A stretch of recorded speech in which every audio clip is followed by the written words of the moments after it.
Мен түшүнгөн жокмун сиз. Кайка дагы кетип калдыңыз, туманды аралап кеттиңиз да. Же бизди заблуждение калып келейин деп оюңуз барбы? Токтоңуз. Депутаттар, мен Урматтуу министрдин орун басары, сизге сөз берилген жок. Сизге сөз берилген жок, микрофонуңузду өчүрүп. Көрдүңүзбү, бул мыйзамга ушундай даярдык көрүп тур. Эгерде азыр биз өткөрүрсөк, эртең да ушундай келет. Салам достор, биздин каналга жазылыңыздар. Башкалар көрсөтпөгөндү биз көрсөтөбүз. Кечир коюштар, урматтуу Дастан Артыбекович, урматтуу коллегалар. Жалпысынан мыйзамдын көп эле жерин колдосок болот, бирок 1-2 жери конституцияга да каршы келет. Муну бюджет кодексине ылайыкташтырабыз деп биз нарушенияларга барбашыбыз керек. Бизде же жогорку кеңеш ставкаларды бекитет, же жергиликтүү кеңеш бекитет да, же жаңы сбор киргизет. А муну жайыт комитеттерине берем дегениңиздер, бул өтө одоно туура эмес нерсеңер. Буга мен каршымын. Биздин коллегаларга дагы муну каршы чыгышыңыздарды мен талап кылып, анан суранат элем. Бул биринчиси. Экинчиси, жайыт комитетинин түшкөн акчаларынын баарын 100% кайра жайытты оңдоого жумшайлы. Бирок акча ошо айылдык өкмөттүн бюджетинин ичинде болуш керек. Ассоциация водопользователейдин акчасы дагы ошо айылдык бюджеттин ичинде болуш керек. 100% ал дагы оңдогонго кетирсин ирригацияны. Бирок баары тең айылдын ичиндеги бир гана бюджеттин ичинде болуш керек да. Субсчет ачылыш керек. Анан өзүлөрү иштеп кете бериш керек. Айылдын бухгалтери бүт көрүп туруш керек. Канча акча түштү, канча акча түшкөн жок. Ал каяка кеткенин бул мыйзам менен оңдоп коелу. 100% АВПга кетет, 100% жайытка кетет. Бирок буларды отдельный счет кылдырып, өзүлөрү ставканы жазат, анан өзүлөрү акчаны сарптайт деген бул абдан туура эмес нерсе да. Бул айыл өкмөтүнүн бюджетинин жокко чыгарып, эми кыргыз өкмөтү талкаланган аз келгенсип. Эми айыл өкмөтүнүн талкалаганы киришип атат да. Чет элдик инвесторлор өзүлөрүнүн саясатын бизге түрткүлөп. Эгерде ирригация болбой калса, мына жайыттар иштебей калса, кыргыздар жерлерин баарын сата баштайт. Байлар сатып алат, а байлардан кийин транснациональный корпорациялар сатып алат деп, Вашингтонский консенсус деп 90-жылдары эле өткөн кылымдын ушундай правиланы киргизген. Бүт өнүгүп аткан өлкөлөргө. Биз алардын жолу менен барбашыбыз керек.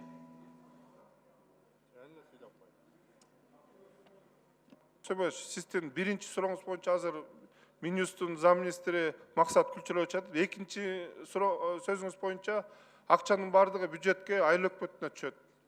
Айыл өкмөтүнө пландалат, айылдык кеңеште, айыл кеңешинде. Айылдык кеңеш установка кылып берет бүт бардыгын. Бул жерде бүт прозрачный болсун. Мурда сиздер өзүңүздөр мындай замечание кылчусуңар.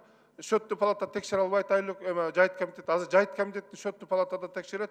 Жайыт комитетинин акчасы, бюджетин бардыгын айыл өкмөтүнүн бухгалтер билип турат.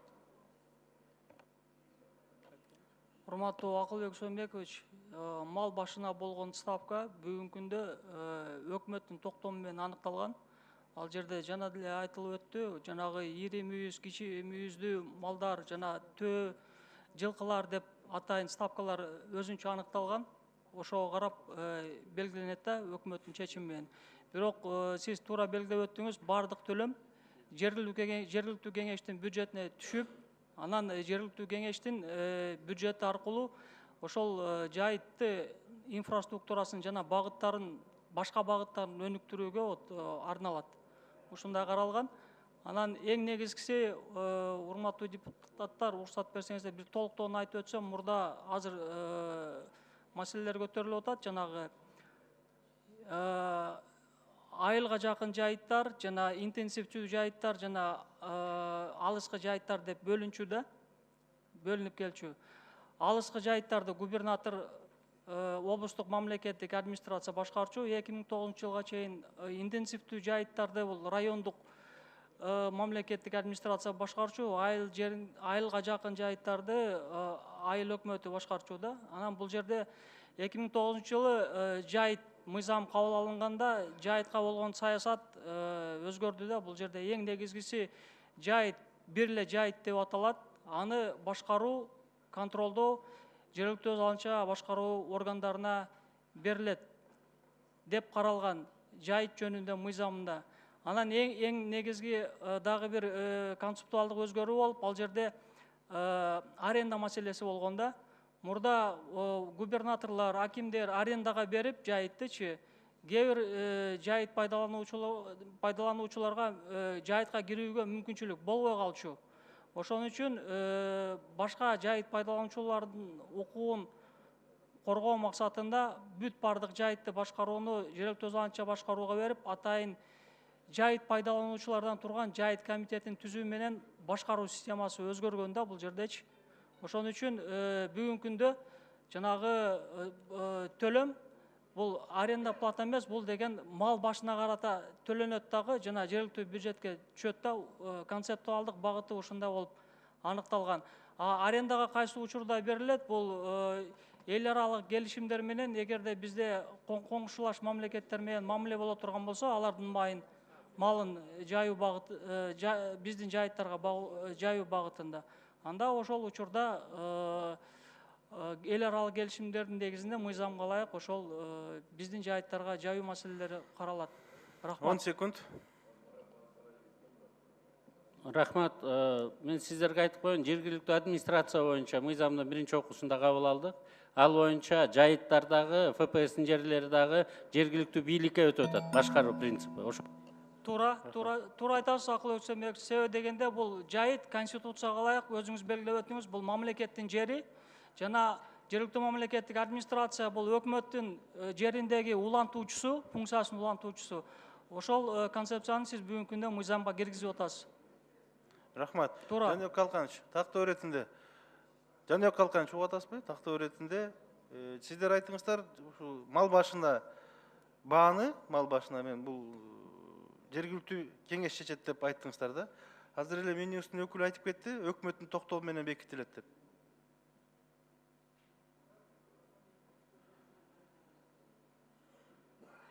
Кандай болуп калат да? Сиз айттыңыз, юристиңиз айтты жана Ставкалары өкмөттүн чечими менен аныкталган, төлөмдүн түшүү механизми бул жергиликтүү бюджетке түшөт. Жок, айсыңыз турайын, мейли. Ставкасын өкмөт аныктайбы же жергиликтүү кеңеш аныктайбы?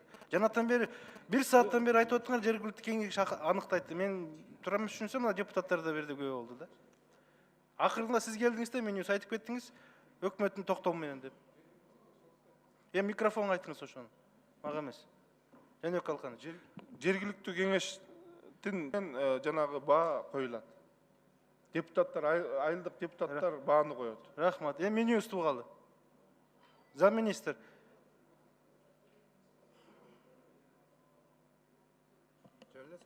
Өкмөттүн токтоо менен ставкалары аныкталган.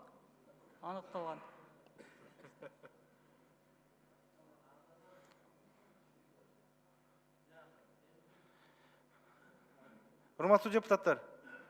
Нурбек Карыевич. Көрдүңүзбү?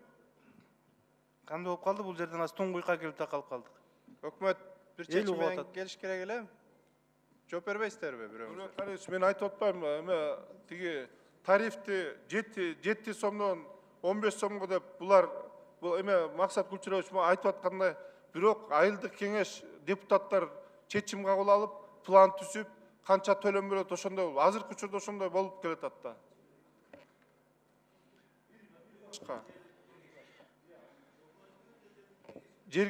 Айылдык кеңеш. Ал түшүнүктүү болуп атат. Сиздин оюңузда түшүнүп атат. Бирок ошо эле биздин мыйзамдарды атасы болгон Минюс. Замминистр өзү маалыматын 2 жолу кайталады. Жаныбек Калканович, токтоп туруңуз. 2 жолу кайталады стенограмма үчүн. Жок, өкмөт бекитет деп. Жалпы эл угуп атат. Биз угуп атабыз. Кайсы чечимге келебиз? Же оюңуздарды билгизип, мыйзамды кайра алып кеттиңиздер, тактап келесиздер. Дастан Асыпбекович, бул жерде Минюстун өкүлү 7ден 15ке чейин сом деген ошол чегин бекиткенди айтты болуш керек. Так 10 сом болот же 9 сом болот деп аны местный кеңеш Анда берет. жооп берем десеңиз, Ислам мырза, сиз анты оюңузду билгизбеңиз, мындай деген болбойт андай. Себеби Минюстун өкүлү так айта албайт азыр. Мен ошону айтып атам. Анда сиз жооп бербей турсаңыз анда. Эгерде сиз анда бардык эмени мойнуңузга алыңыз анда, жоопкерчиликти. Бул жерде чоң тартыш болуп атат азыр. Эки министерствонун ортосундагы карама каршылык мыйзамга ой пикирлери болуп атат. Өкмөттүн мыйзамы, мен дагы айталайын, бул мыйзам өкмөттүкү. Урматтуу депутаттар, мен тактап коеюн бул жерде. Бул жерде мен айтайын дегеним, эң негизгиси бул жерде мал башына болгон төлөм, жайытка болгон төлөм бул жерде базалык ставкалар боюнча, жердин салыгы боюнча аныкталат. Мен өзүмдү оңдоп кетейин. Мал башына болгон төлөмдүн ставкасы бул кеңештин чечими менен аныкталат. Мен стенограмма үчүн кайталап кетейин. Ушул жерде жаңылдым. Министрдин орун басары, кечиресиз. Мен түшүнгөн жокмун сиз. Кайка дагы кетип калдыңыз, туманды аралап кеттиңиз да. Же бизди заблуждение калып келейин деп оюңуз барбы? Токтоңуз. Урматтуу министр, урматтуу депутаттар, Нурбек Арыевич, сунуштайт элем. Көрдүңүзбү, бул мыйзамга ушундай даярдык көрүп тур. Эгерде азыр биз өткөрүрсөк, эртең да ушундай келет.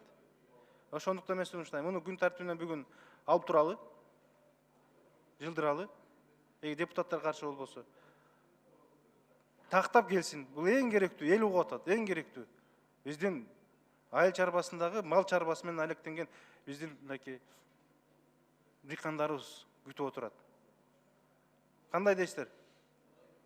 Каршылык жокпу? Макул эми жооптору ар түрдүү болуп калып атат. Чынында сунуш киргизсеңиздер, депутаттар көп. Анда мен сунуш киргизем, урматтуу депутаттар. Урматтуу депутаттар, сиз кое туруңуз. Мен Урматтуу министрдин орун басары, сизге сөз берилген жок.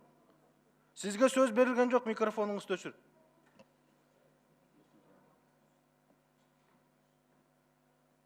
Урматтуу депутаттар, мен сунуш киргиземин. Мыйзам долбоорун күн тартибинен алып, кайра тактоо иретинде анан кийин залга келсин. Каршылык жокпу? Жок. Жогоруда айтылган сын пикирлердин баарын эске алыңыздар. Кийинки отурумга киргизебиз, анан жооп бересиздер ошондо. Сунуштуу урматтуу депутаттар, мен добушка коем. Добуш бериңиздер. Добуш бериңиздер. Сунуш болду депутаттардан. Добуш бериңиздер.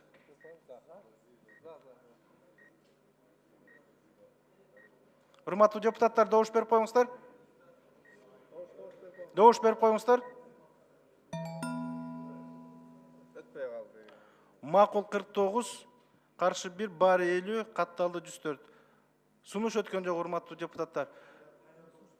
Урматтуу депутаттар, мына көңүл буруп койсоңуздар, сураныч. Кайрадан.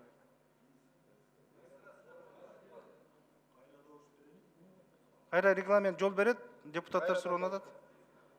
Регистрацияны ачып койгула, депутаттар келиптир. Регистрацияны өтүңүздөр. Регистрация ачылды. Урматтуу депутаттар, сунушту кайрадан добушка коёмун. Мен тактоо иретинде айтып коеюн, көңүл буруп койсоңуздар. Мыйзам долбоору өтө керектүү мыйзам долбоору, билебиз. Бул мыйзам долбоорун бардыгы карап күтүп атат. Айрыкча айыл жергесиндеги мал чарбасы менен алек болгон биздин дыйкандарыбыз. Бирок бул мыйзамга даярдык менен келген эки министрдин орун басары бул жерде отуруп өздөрү жазган мыйзамдарга өздөрү жооп бере албай атат. Жалпы элдин башын да айландырып койду. Ошондуктан мен сунуш киргизип атам, башка депутаттар да колдоду. Ушул маселени күн тартибинен алып, кийинки отурумга тактоо иретинде даярданып келип, анан кийин так жооп берсин. Каршылык жокпу, урматтуу депутаттар? Сунушту азыр каттоо жүрүп атат.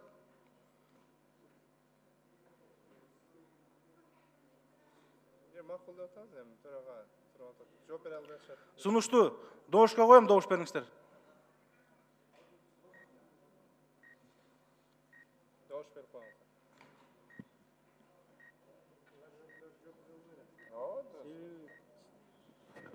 Такысы жайык салыгынан кем болбош керек. Аны айыл өкмөттүк алем. Макул 67, каршы жок, баары 67, катталды 108, сунуш өттү. Күн тартибинен бул мыйзам долбоор алынды. Келгендер бара берсеңиздер болот, бирок даярданып, жогоруда айтылган маселени чечип келгиле. Рахмат. Экинчи микрофон процедурный. Рахмат, урматтуу төрага. Мына жогору жакта мына ушул мыйзам боюнча эле Зайдин Исламович немесіне сөзіне мен айтып қояйын дедім эле.